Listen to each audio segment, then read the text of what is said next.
Welcome back to another episode of crimenet News, all you heisters out there. We have an interesting video to go over with you today, as quite the controversy has happened after the blog post hit on Friday that has shook the entire community. So mask up, folks. We'll start off by talking about the upcoming update. Almir has confirmed that we will be getting 2 heists in August. And by going off of the Gateway Report website, it seems like this is going to be DLC 3 Land of the Free and the Free Heist. As for what the Gateway Report was, it was the first tease of the Free Heist. With the image itself, it points to the real road location in New York City, 47th and 5th. And the fact that the image file is labeled DD1, we can assume that the heist is based on the real-life Diamond District. If you didn't know, the Diamond District is in New York, and it's a real street that is covered in diamond stores, and it's also one of the highest sellers of diamonds in the area. If you want to see a glimpse of what that area should feel like, I recommend you go and check out the Tracks NYC YouTube channel. Because it's based off of the Diamond District, it won't just be a single store. This might very well be 4 stores on crack. Stealing diamonds, gold, and cash instead of loose change is quite the upgrade. Hopefully with the fact that Overkill OG Ilya is making the level, we can expect some real good randomization and replayability. As for the DLC, we didn't get much information other than Almir confirmed that DLC 3, Land of the Free, will launch with new Twitch drops, so get ready for that. Outside of the heist information, we got confirmation on Thursday that the compensation items are here.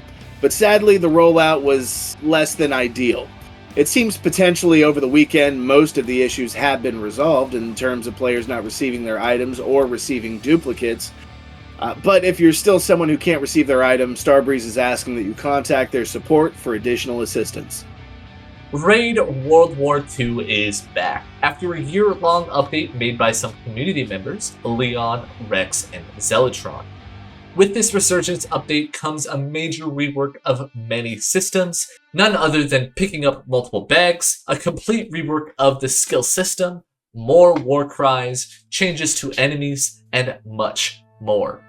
Definitely, if you have the game, check it out again, or if not, the game is on sale for $4 up until August 15th. With this topic comes an interesting idea. While Almir did confirm that Payday 2 is potentially being looked at internally to fix up some of the issues people have, my suggestion to you, Starbreeze, is to maybe do a similar thing to Payday 2 like Lion Game Lion has done with Raid. Pass along the source code to some of the dedicated community members to fix up some of the issues so you can focus on Payday 3. Now, before we go over the controversy that's been going on this week, let's keep it positive and talk about some of the community highlights. The Payday 2 clip of the week comes to us from The Real Clipto. It will never happen, though. So it's like a joke. You gonna yeet this? Oh, one more time for the...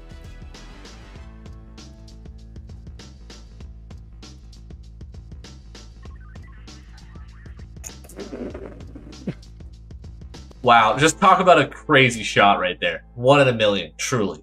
Now, our Payday 3 clip of the week comes to us from Rusty Chains. Because a lot of it has been getting deleted. On the floor. Wow, this dude doesn't give a fuck. He's gone! What the hell? Valley, clip it if you're here. Yeah, I didn't realize David Copperfield was a DLC character. For Payday 2 mod of the week, we have Bot Names by Hopip. Want to play with your buddies, but none of them are online? This mod is the solution for you. It changes the bot names with people on your friends list or on a Steam group of your choosing. And for the Payday 3 mod of the week, we have the TF2 Medic Bag by Columbus. This mod replaces the Medic Bag and Medkits with the Medkits from TF2. Pretty self-explanatory, but a pretty fun mod to use. Now for the big news. The blog post this week was met with much vitriol from the community. Within the blog post, detailed information about upcoming changes to the ammo funnel skill. If you need a refresher, this is the skill that when you pick up ammo boxes, it goes directly into your magazine instead of your reserve. This skill, combined with Replenish, allowed you to effectively avoid reloading, as killing cops would put ammo directly into your magazine. The change was to split ammo funnel into 3 skills: One was to increase your reload speed by 1% per bullet hit until you're reloaded or switched weapons. One is to be ammo funnel for your unequipped gun. And one to be if you get a headshot while ADS, you get 1 bullet back in your mag with a 1.5 second cooldown. On paper, these changes seem fine. Splitting a very strong skill into 3 different skills, each working for different weapon types, is a good idea, especially with how broken the skill was. But the problem comes down to the intentions of it. This change was done to one of the very few fun skills and strong combos in the game, all the while majority of other skills require crazy requirements or are too niche to get use out of it. To the community, this felt like ripping the fun out of the game a little bit. As well as the fact that it came out shortly after the release of the blog post that partners were asked a few weeks ago about their thoughts of the change. All but one person, who was indifferent, said the change was a good idea, but bad timing as of right now. The partners mentioned how now was the time to make the game fun, and in year 2, this is something that can be fixed along with many other changes. Despite this comment from the Starbreeze partners, Starbreeze went on. And as they quickly learned, this was met with much negativity from the community. With this, some community members took to Twitter to harass Mio. Because of this, Mio's partner went to Red Archer Live and made some negative comments, saying that he incited the harassment of both of them while they were on vacation, despite Troy advocating the opposite. Mio, during this time as well, made some not-so-friendly replies to some community members. And very shortly thereafter, the tweets were deleted and Mio set his account to private. The community has been in shambles, and many of the posted screenshots on Reddit have been banned. We did get a few emails asking us to report about the Starbreeze silencing the community, and we just want to report that both from Elizabeth and the moderators from Reddit that this is not the case. Reddit is completely community run, and Starbreeze has never interfered with posts outside of leaks. Now that you have been recapped, it's time to address the elephant in the room. We as a community have failed. Instead of taking this discussion civilly, some members have gone to Mio with pitchforks and torches, inciting a witch hunt. We want to remind you, doxing or harassment is not something that anyone should have to deal with.